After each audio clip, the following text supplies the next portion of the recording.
right, class, thank you for joining us once again, where today we're doing lecture number 3 in the lecture series called Human Nutrition Science 101 by yours truly, this very bad bald man. Yes. Right, let's get on with it. Today's lecture number 3 is entitled Calories In, Calories Out. You'll remember from last week, if you like, from lecture number 2, we spoke at length about what it is calories actually are. So we'll do a brief recap on that, in case you haven't seen that video. And then we'll crack into what the problems are with this idea that many people are running around espousing called calories in, calories out as a useful tool in the management of your body composition. We will be abbreviating calories in, calories out. Often we sometimes just refer to it as CICO, or if we're feeling even a little bit more mischievous, we refer to it as psycho, for obvious reasons. And you'll see what those reasons are by the end of this lecture, if you don't already know. Anyway, sit down, pay attention, stop throwing paper darts, get rid of that gum down the back. Right, here we go. So, calories. What are calories? Calories are touted to be a measurement of the energy contained within a food substance in the context of human nutrition, that is. It's false. They're nothing of the sort. Calories are, in fact, a direct, explicitly defined measurement of heat. Heat being one of the many forms of which the construct energy can take.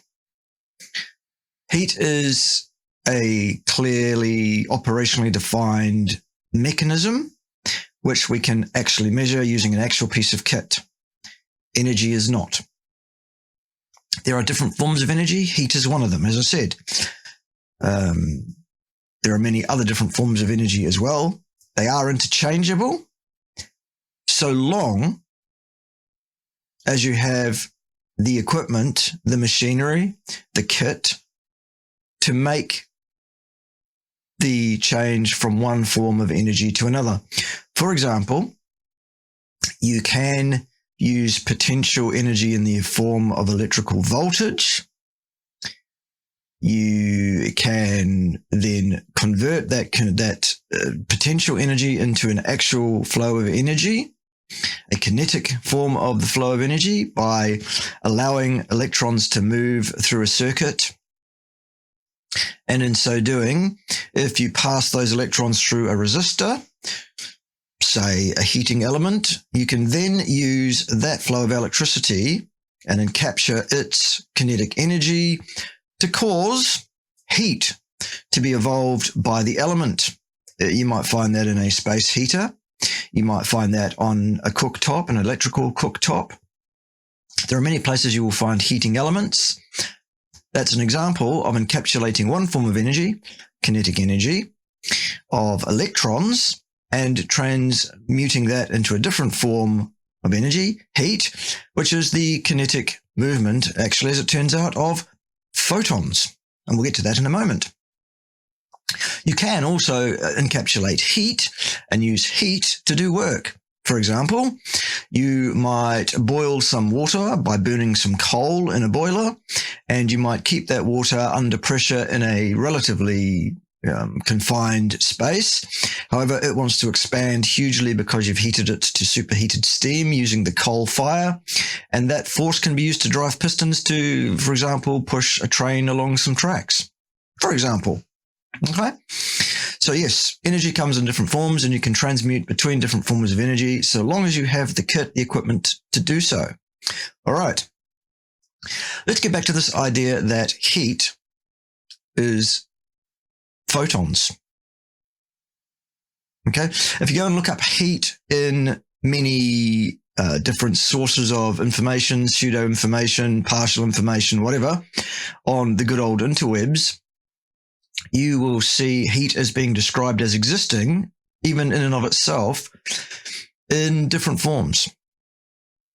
Heat being transferred in different so-called means is really what that is.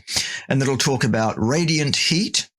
It'll talk about convective heat, etc. At the end of the day, they all boil down to the same thing. A piece of so-called stuff, which if you remember back to lecture 1 in the series, you will understand is also a construct and a concept. It's a perception. It's not an actual physical reality because there is no actual physical reality.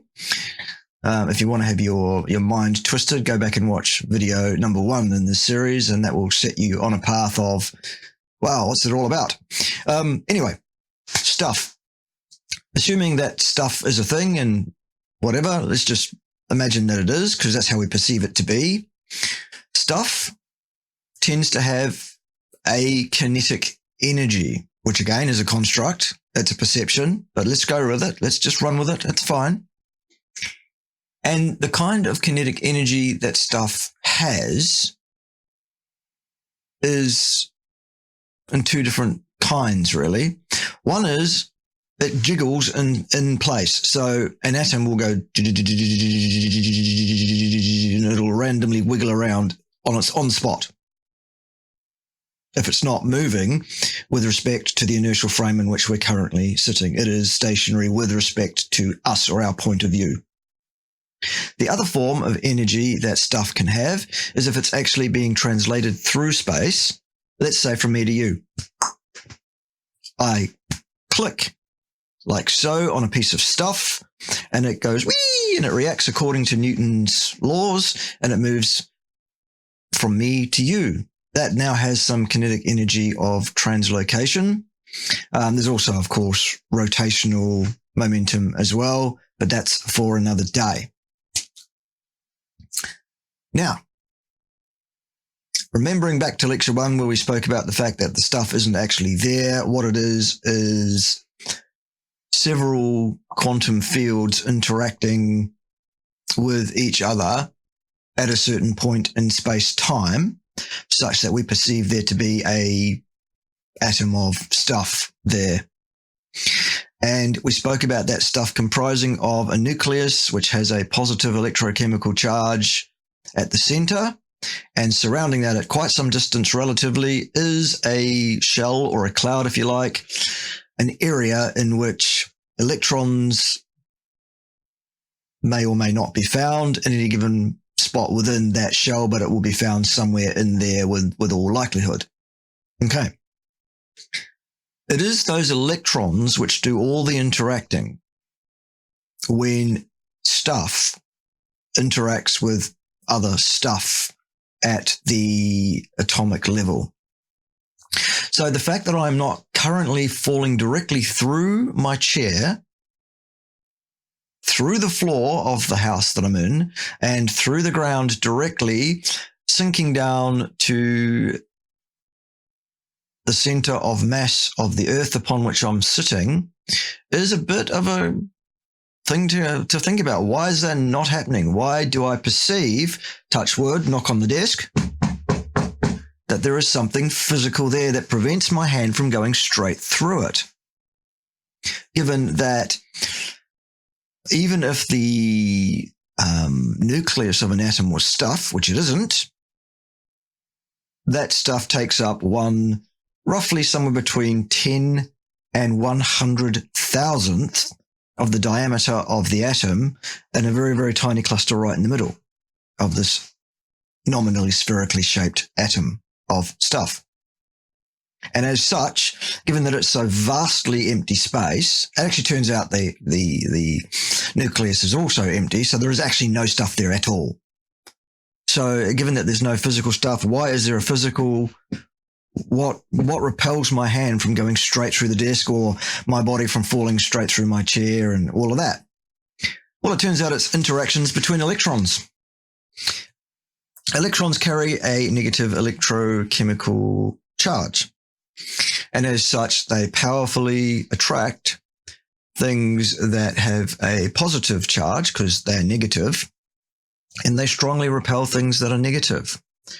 Given that all atoms of matter as we know and think about it on a day-to-day basis, matter that we deal with on a day-to-day basis. Given that all of that has positive charges at the center, which attract electrons, which we think of as whizzing around at high speed around said nuclei of said atoms and are attracted to it with a certain force. However, we then parsimoniously think of their force of flying away from that because of their what we think of as speed, so that there's an equilibrium and they're held in place around said nucleus, if you like. That's why sometimes the electron shells are called orbitals. Parsimonious in the extreme, but that's for another day.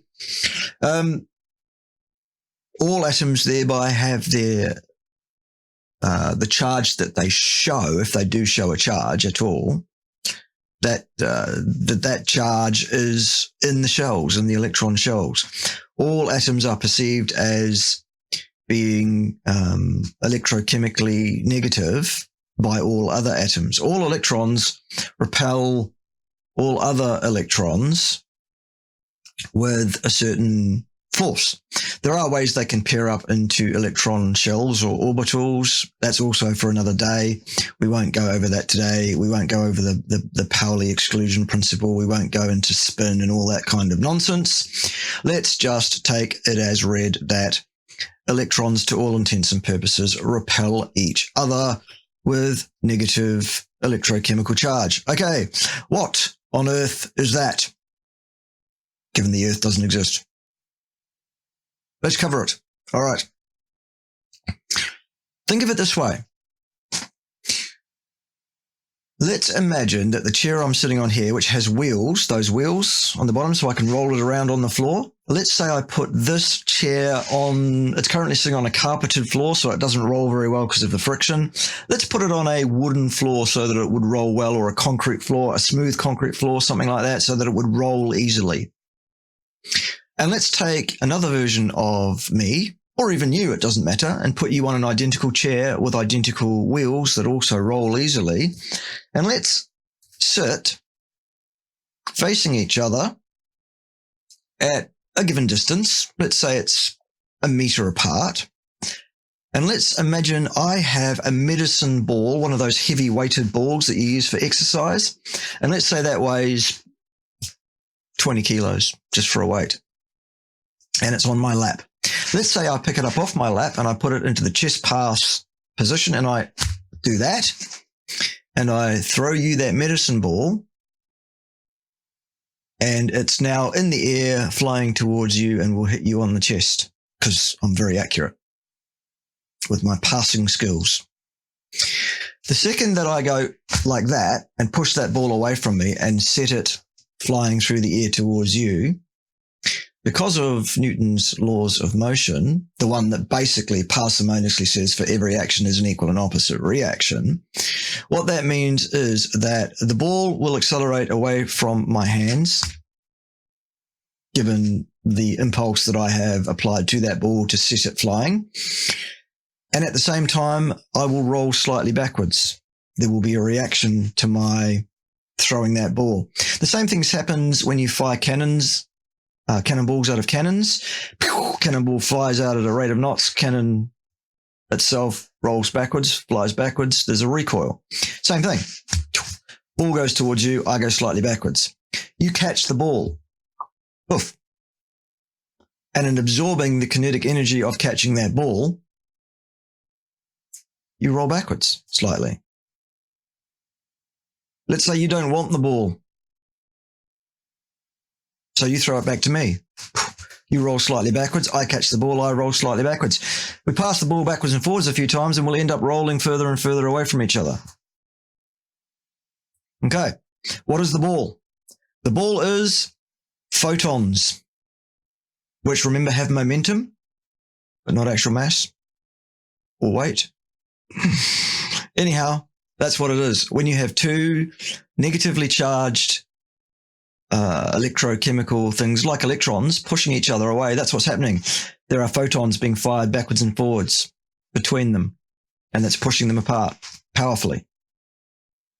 The closer together you push them, the more powerfully they push away. Fascinating, really, isn't it? But that's what it is. Okay.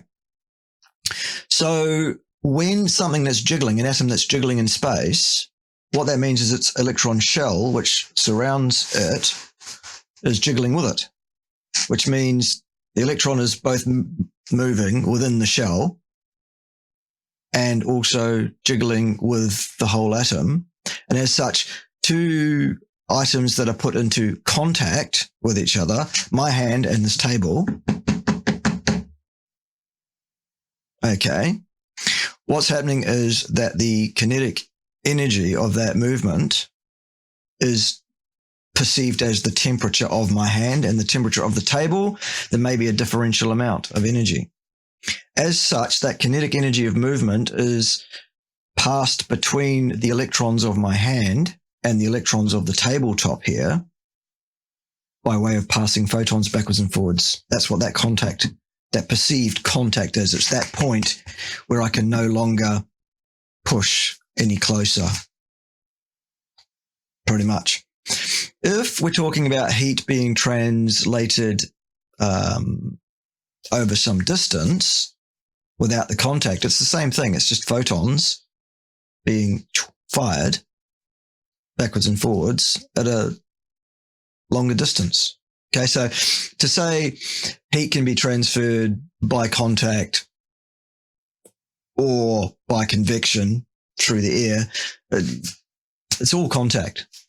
It's all interactions between electrons because of photons. So heat is the transfer of photons between substances, and the energy being transmuted thusly between different things is in the form of those photons. And the energy carried by those photons from one electron in one atom to another electron in another atom determines what energy level, what energy shell that electron will sit in via the quantum electrodynamics laws.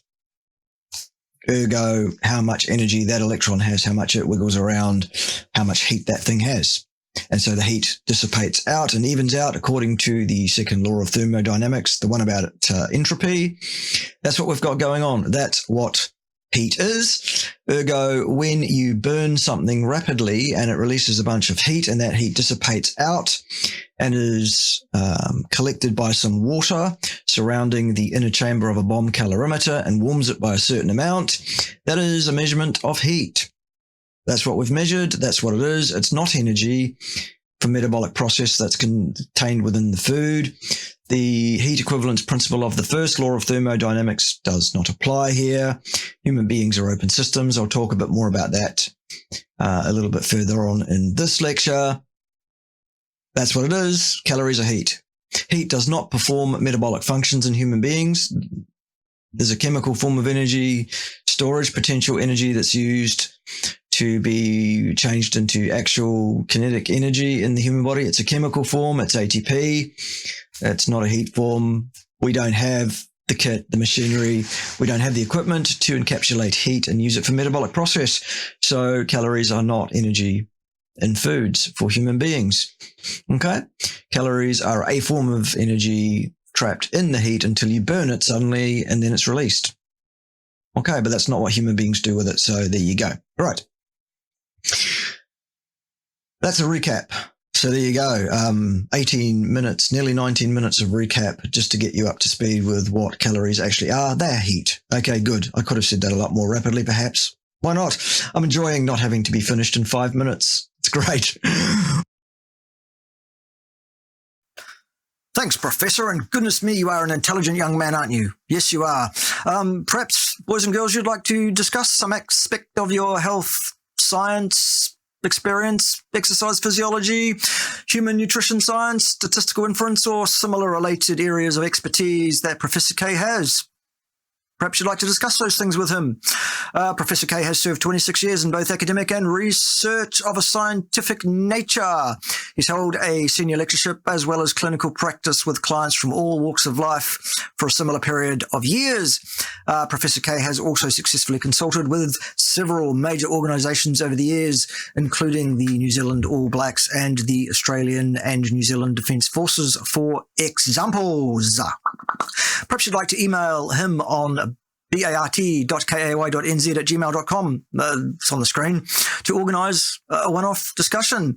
Or if you'd like to have a series of regular bi-monthly discussions, slots can be booked through Patreon membership at the appropriate membership tiers, details of which you can find on patreon.com/Bart_K. Professor K does not provide medical advice nor advice of any kind. In fact, all opinions rendered by Bart K during discussions are expressly disclaimed as such. No warranties on result nor outcome of any given action or omission of action are implied. Thank you very much.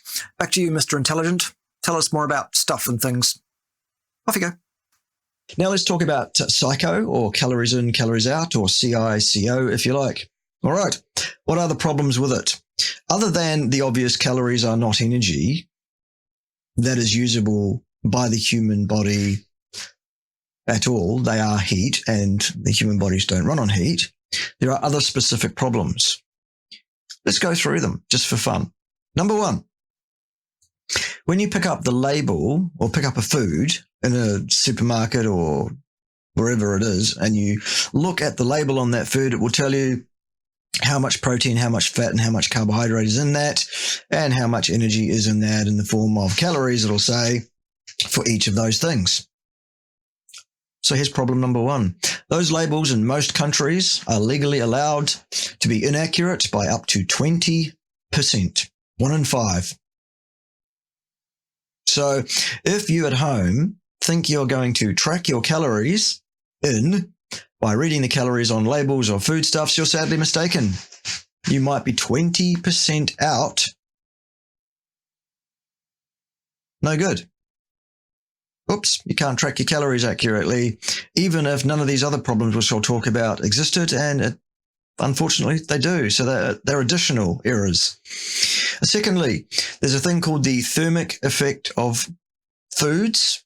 It's usually referred to as the thermic effect of protein, and the reason for that is because protein has the highest thermic effect of the 3 major macros. What is thermic effect? It is the amount of heat entropy that is lost in trying to digest that food or appropriate that food for metabolic process. When you eat a bolus of carbohydrates, there is a sudden uptick in heat evolved by your body in response to that. It's heat entropy. It's heat being lost from your system. It's energy that is not being encapsulated from the metabolic process. It's waste energy. And there's a small amount of that occurs. When you eat fat, the same thing happens. There's a slight change in the heat being evolved in your body because of the lack, really, of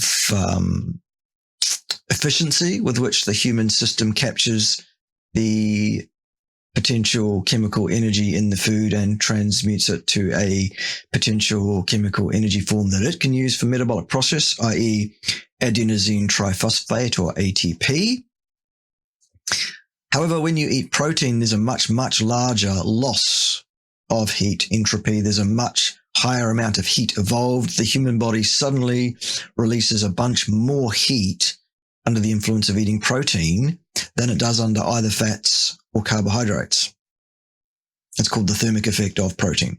All right. When you pick up the labels, which are allowed to be 20% out before you even start, and it says grams of protein, let's say 5 in a given thing, and grams of carbohydrates, let's say there's 5 of those as well, it will say that the grams of protein are 5 times 4 kcals of energy. 5 fours are 20, so there's 20 kcalories of energy in the form of carbohydrate in this particular food. And let's say there were 20 grams of protein. It will say that there are 4 kcalories of energy per gram of protein, and that there are 20 kcalories, therefore, in the form of protein. And let's say there was nothing else at all. There was no fat or anything. And so that's a total of 40 kcalories nominally, plus or minus the 20% inaccuracy that you're allowed.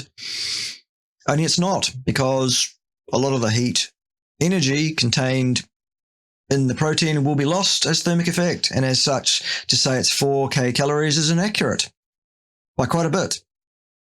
So it's wrong. So even if the labeling was accurate, which it isn't, there's thermic effect of different foods, which renders it once again inaccurate. And in fact, it's an additional error.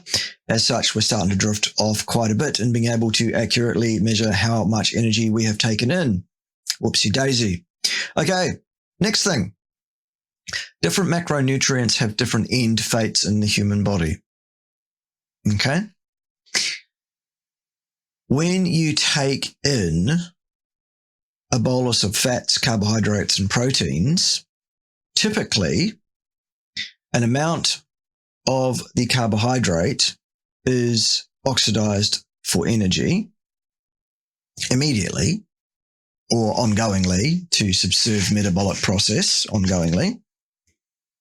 And any overplus of carbohydrate that's consumed over and above that level will be stored as fat with some entropic loss due to the metabolic processes involved in storing that sugar down as fat and transmuting it into fat. Okay. When you eat fat, the same thing is true. An amount of it will be oxidized for energy and the balance will be stored as fat. Okay, fine. Proteins, on the other hand, are almost entirely used in building your proteins and building the structures of your body and building your enzymes, your blood cells, your hair, if you had any of that. Not so much for me. Anything that makes up you, anything protein-based is built out of amino acids that you got from protein. As such, very, very little protein is actually oxidized in the mitochondria to produce ATP energy, and as such, in effect, the energetic content of that protein is not only wrong because it can be 20% out, not only wrong because of the thermic effect of protein, but also wrong because protein is almost never oxidized for energy. So we're starting to get a long, long way out here, aren't we? If we don't adjust for all of those things. And who at home knows what numbers to apply to that and to make those adjustments on the basis of all of that? Because, of course, the only way to measure how much energy is actually in your food that you actually are consuming in the form of calories is to burn that food before you eat it, in which case you didn't get any energy out of it because you've already burned it. So you can't do it. It's an impossibility.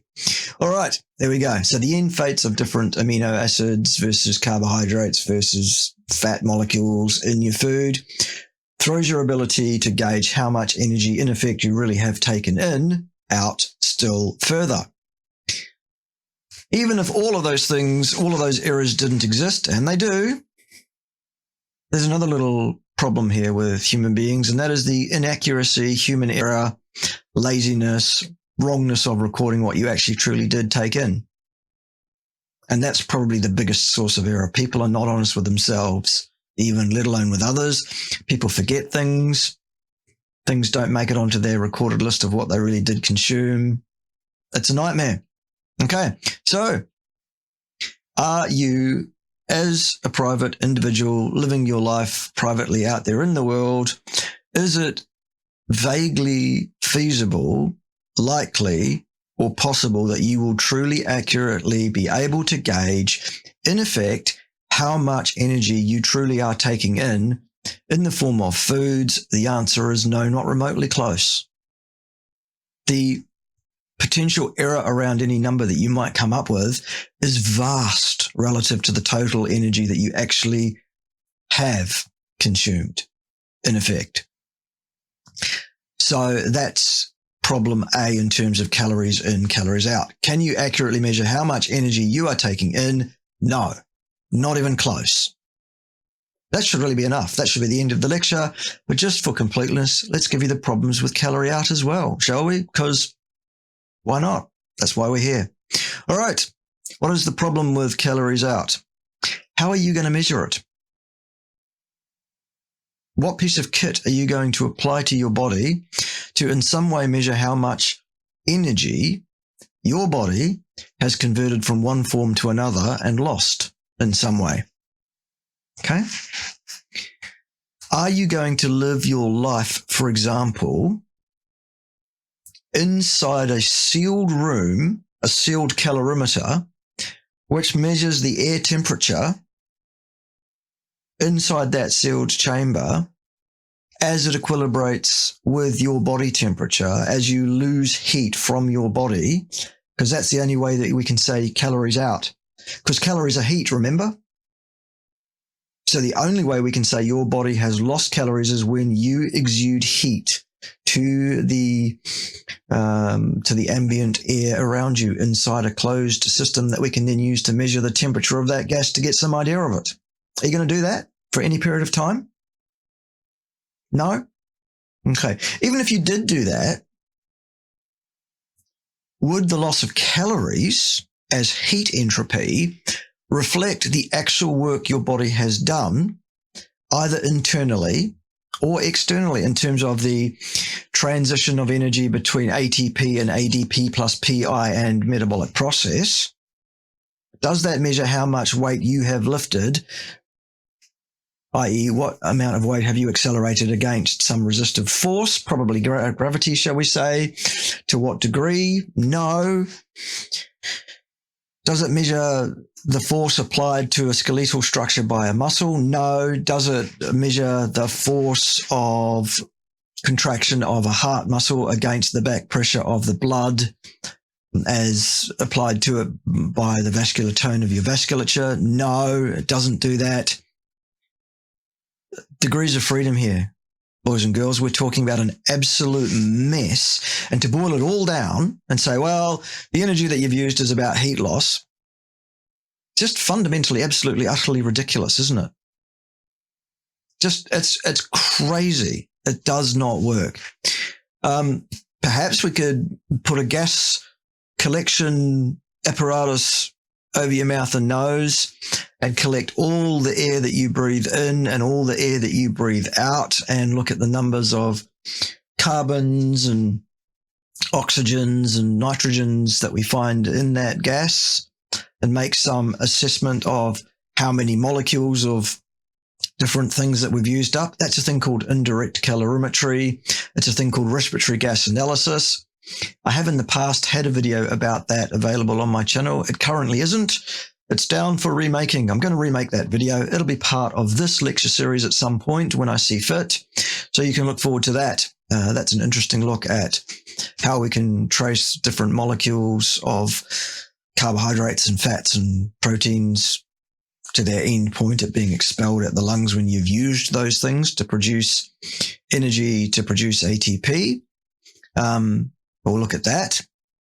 Here's another interesting one. When you're making estimates of how much energy you've used in the form of calories on a day-by-day, week-by-week basis for your CICO calories in, calories out assessment there on your little tracking app or whatever you're using, or your piece of paper if you're old-fashioned, are you collecting all your feces?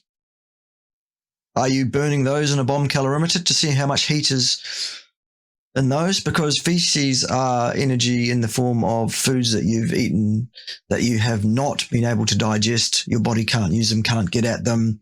And as such, they should be then burned, and you should use that energy, and you should minus that off the energy that you actually took in. Are you doing that? No? Oh. Whoops. So that's going to throw your calories out calculation or guesstimate out. I mean, at the start, what we've got is a guesstimate on 5 minutes of cycling at 100 watts is equal to so many calories of energy expended. Or X number of minutes of running at X speed as a function of your body mass at X incline is estimated to cost X number of calories. That's an estimate based on a number of people undertaking this kind of work inside calorimeters, and it measures heat lost. It doesn't measure actual physical work done by the muscles or the cells or anything else. Internal versus external work, degrees of freedom, translatability of different forms of energy. It's just, and it's a wildly inaccurate assessment. The error around the estimate of how many calories it takes to do a certain amount of work, just wildly inaccurate. Okay. So that basically is where we're at in terms of calories in, calories out. Part A, here is the summary, by the way. Summary coming, so you can relax. We're nearly done. Summary. Number 1, what are calories? Calories are heat. Calories are the interactions between electrons of either proximal or slightly more distal bits of matter, so-called atoms. It is the movement of photons between those things, the sending and receiving of photons. Basically, that's what heat is. That's what the translation of energy in the form of heat is between things. Calories are heat. Are calories the form of energy in which human bodies use energy translation from one place to another, or from one time to another, or in one form or another to do metabolic work? No, they aren't. So are calories a measurement of energy for human metabolic function? No, they're not. Okay, good. In terms of measuring calories in, even if you were going to use calories as some kind of estimate of energy, which would be silly, can you accurately measure the number of calories that you are taking in by reading the label on a foodstuff? No, because it's allowed to be out by 20%. Do such labels correct for the thermic effects of different foods? No, they don't. So that throws it even further out. Does it adjust for the fact that almost no amino acids are oxidized for energy, and in fact most of those are incorporated into body structures? No, it doesn't, so that throws it even further out. And are you as a human being a perfect recorder of everything that goes into your mouth and that you swallow? Do you do it absolutely 100% accurately at all times? No, you don't. So is it remotely feasible, likely, or possible that you are going to accurately record how much energy you really have taken in, even if you do translate all of that into a totally inappropriate currency, that being the energy currency of heat?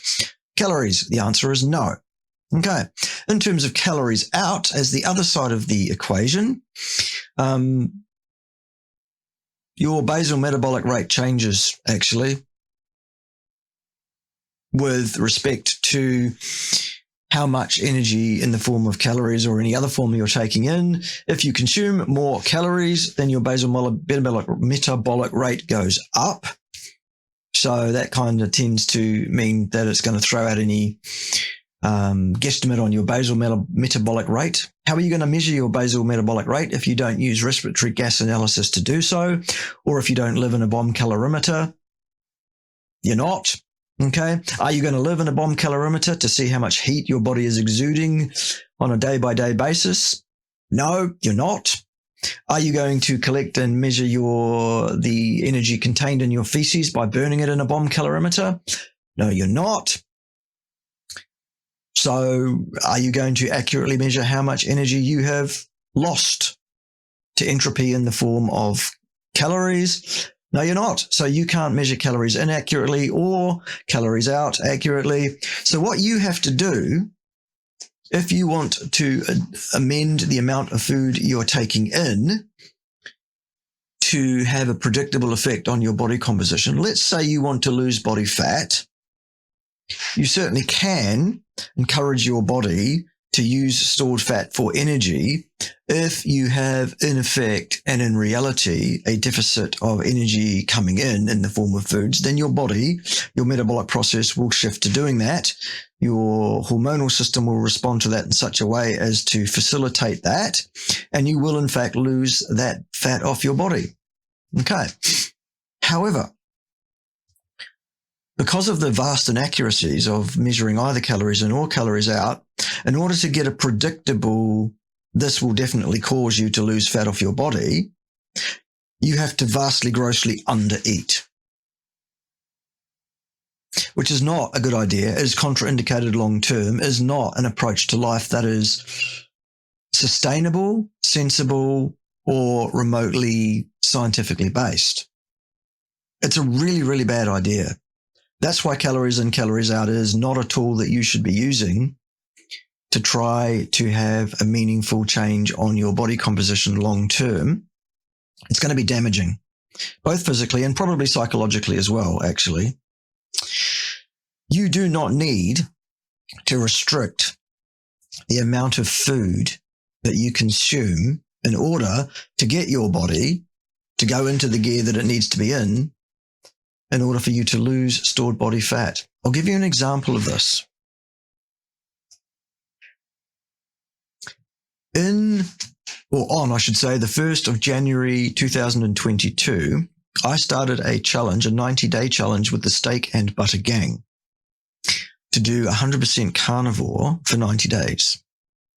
Prior to that, I was about 95% carnivore, plus I was consuming quite a bit of recreational alcohol, which contained an amount of sugar, as well as alcohol and other things that were problematic for my hormonal system, my inflammation system, my insulin system, all my systems which exert a very powerful effect over whether my body is storing fat or using fat for energy, releasing that stored fat at any given time.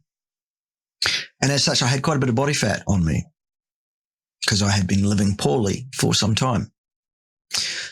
For the first 2 weeks of that 90-day challenge, what I did was I consumed 6 times the calories that I had been consuming prior to the 1st of January. 6 times. It was in the form of meat and associated largely saturated animal fat.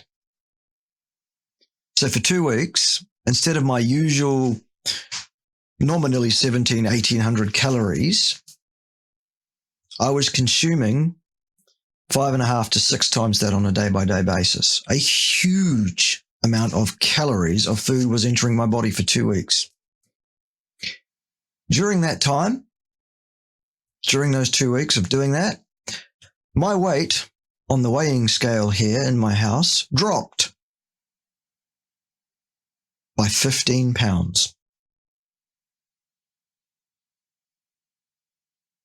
There's the end of calories in, calories out. Gone, finished. We're done here. As a means to gauge what's going to happen with my weight. You might say, oh, yes, but a lot of that would have been water. And you're right, it was. Guess how much of it was fat, though? I've got one of those biometric impedance scales, which tells me pretty accurately how much is fat, how much is water, how much is skeletal tissue, how much is muscle, etc. Basically, my portion of my body that is muscle did not particularly change. The amount that was skeletal did not change meaningfully at all. I lost about 10 pounds of water and about 5 pounds of fat while consuming a diet that was basically 5.5, 6 times my normal caloric intake. And we're talking about, if you, from memory, we're talking above 8,000 calories a day for 14 days. Huge amount of calories. And yet I lost body fat. Okay, so does calories in, calories out work? Yes, if you vastly, grossly undereat, which will damage your metabolic system, will damage your hormonal system, will cause you problems long-term, more likely than not, and is a stupid and contraindicated way of going about setting your body into a situation where it will hormonally do what it should do, i.e. manage your body composition so that it's ideal. In other words, not much stored fat, optimal muscle mass, optimal skeletal mass, optimal fluid mass, water retention mass, and that leads to all sorts of other things like optimal health. Calories in, calories out, not a good idea, not a good approach, not the way to go. What you need to do is eat a species-appropriate, species-specific diet, which is minimally problematic to your hormonal system, your endocrine system, your inflammatory systems, and as such will predispose you and lead you to having ideal body composition and ideal health as well. There you go. That's the end of Calories In, Calories Out. We're done with it. We'll move on to another topic for our next lecture. Hope you enjoyed this one. Hope you find that this has been a worthwhile way to spend about 45 minutes or so of your valuable time. I do appreciate the fact that you've done so. I appreciate you supporting the channel ongoingly, whether that's in spirit or whether that's practically in some way, financially or otherwise as well. I appreciate all of you. Of course, those of you that support me financially get extra special bonus appreciation, of course, because that's what makes the world go round. That's what keeps the lights on. That's what keeps these videos coming.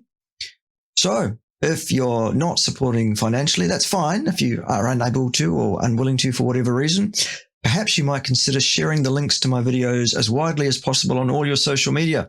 They'll all be safe from now on to share with grandma or Auntie Floss or whoever. There won't be any short words in them, at least not naughty short words. They'll all be professional on this channel from this point forward.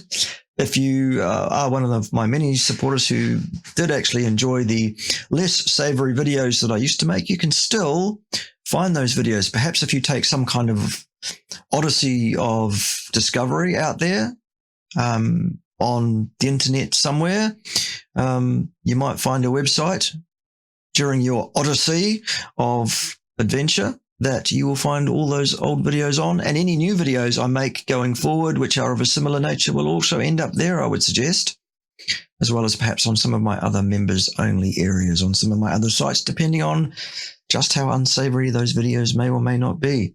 In the meantime, enjoy the savory ones here. Share them around. See you next time for lecture number 4, which will be about something different, but still under the umbrella of about human nutrition science at large. See you then. Before you go, though, let's listen to something a bit promotional from the professor. Professor, what have you got for us? Well, thank you, Professor, and might I say what a handsome chap you are. Did you know that your bone marrow contains cell blanks called adult stem cells? These adult stem cells can become brand new cells of almost any kind in your body, just not sperm or eggs. Probably a good thing. These cells are a vital part of your body's natural renewal and repair system. If you have damaged or worn out cells or tissues, these adult stem cells can and do replace them with brand new ones. Oh, and by the way, they do that with cells that have full-length telomeres. Incredible. Did you know that by the time you're 50 years of age, your ability to release adult stem cells from your bone marrow to your blood is reduced by about 50% on average? You can never run out of these cells. You just can't release them anymore. It's kind of programmed into your genes, really. It's one of the reasons that we become old and die eventually. Did you also know that there's a nutraceutical product available in most countries where this video is viewable, and that nutraceutical causes your bone marrow to upregulate its ability once more so that you can start to release your adult stem cells effectively as you did when you were a young kid? Isn't that a great thing? Email me for more information regarding this if you like. My email is on the screen. Or if you'd like to go directly to the shop, you can do that too. The address for that is on the screen now. I do need to say that Cerule products are not intended to diagnose, prevent, or treat any specific condition or complaint. I also need to say that Bart K is an independent Cerule business owner and does not represent Cerule. Thank you very much. Professor, back to you, handsome. Very nice. Like it a lot. Thank you for joining me. See you next time. Ciao for now.